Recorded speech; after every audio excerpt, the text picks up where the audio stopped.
Bonjour à tous mes chers amis cinéphiles, qu'est-ce que vous dites aujourd'hui? Moi, ça dit qu'aujourd'hui je vais vous parler de Tyler Rake 2. Tyler Rake, donc, c'est une licence qu'on peut retrouver bien sûr sur Netflix, réalisée par les frères Russo, qu'on ne présente plus non plus, qui ont fait bien sûr pas mal de taf du côté de chez Marvel, notamment les deux derniers Avengers. Alors, Tyler Rake 2, qu'est-ce que c'est? On va retrouver notre ami Chris Ellsworth, qui va devoir repartir dans une mission complètement suicide, et qui va devoir sauver sa belle famille, donc la sœur et les enfants de sa femme, qu'il n'a plus vu depuis un certain temps, puisqu'ils se sont séparés suite à la mort de leur fils. Bon, ça c'était déjà acté dans le premier opus. Oui, je vais directement rentrer dans le spoiler pour ceux qui n'ont pas vu le film, parce que bon, en soi, bon, ça reste un film traditionnel, et il n'y a pas non plus spécialement grand spoil au niveau de ce film. On reste dans un bon gros film d'action, un peu à la John Wick, mais en moins bien quand même. Je tiens à le préciser parce que John Wick a mis la barre tellement très haut. Mais j'ai encore une fois passé un bon moment. Ce deuxième opus est un petit peu plus long que le premier. Le premier était assez court, je trouve. Dans mes souvenirs, c'était une histoire d'1h30. Ici, on est plus un peu plus de 2 heures, je crois. Voilà. Alors, un chouette moment où on a pris un peu plus le temps de développer d'autres personnages, notamment cette petite équipe qui travaille avec Tyler Rake.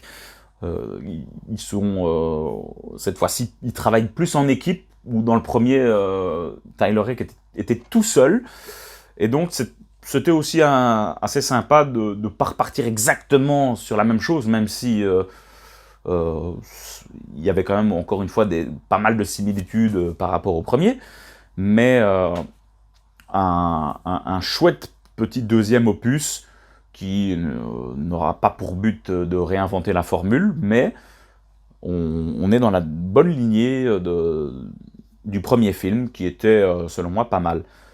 Au niveau mise en scène, ben, il y a ces fameux longs plans séquences, donc avec les caméras épaules, où on suit Chris Ellsworth durant ces nombreuses scènes d'action, que j'aime bien. C'est très immersif, hein, on le suit vraiment derrière lui, même ses passages en voiture, en train, où voilà, on a vraiment l'impression de le suivre à la trace. Je suis vraiment fan de ce genre de plan séquence en caméra épaule, qui sont très très proches et qui permettent vraiment d'être en immersion totale dans l'action. Voilà, ça c'est vraiment la grosse force, pardon, de ce film. Et donc, on retrouve notre ami Tyler Rake, qui est complètement dans un état détruit suite à son aventure du premier, où on aurait clairement pu penser qu'il allait y passer, mais bon, voilà. Les facilités scénaristiques font que il n'est pas mort, on va un petit peu le remettre sur pied, et puis voilà, il va partir dans une prison qui est complètement contrôlée par la mafia, et il va devoir donc sortir les enfants d'un chef mafieux, les enfants de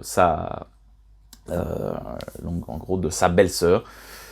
Et c'était sympa parce que dans ses enfants, il y a l'aîné, qui est clairement sous l'influence de son père mafieux, et puis le père va se faire ce chef mafieux va se faire tuer assez vite, et on va sentir que le gamin forcément est complètement vénère de la mort de son père, et puis Chris Ellsworth justement qui va essayer d'un petit peu lui faire entendre raison, de lui faire comprendre quel genre de type était son père.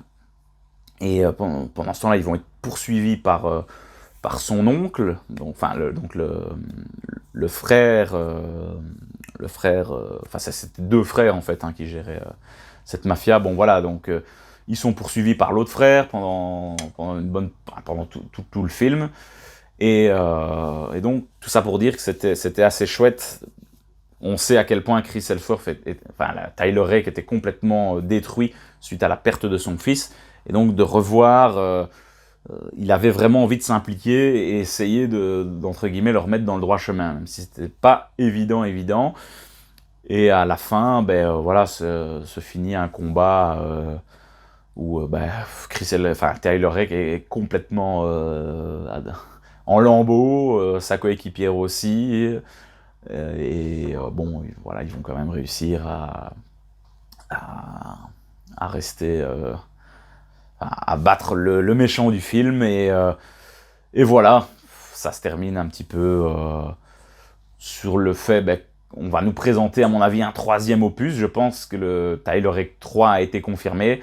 Donc à la fin, on retrouve ce personnage qui lui avait confié la mission au tout début du film, et apparemment, voilà, il y a un chef là derrière qui souhaiterait le rencontrer et l'envoyer sur une nouvelle mission. Donc voilà, on verra bien ce que ça va proposer.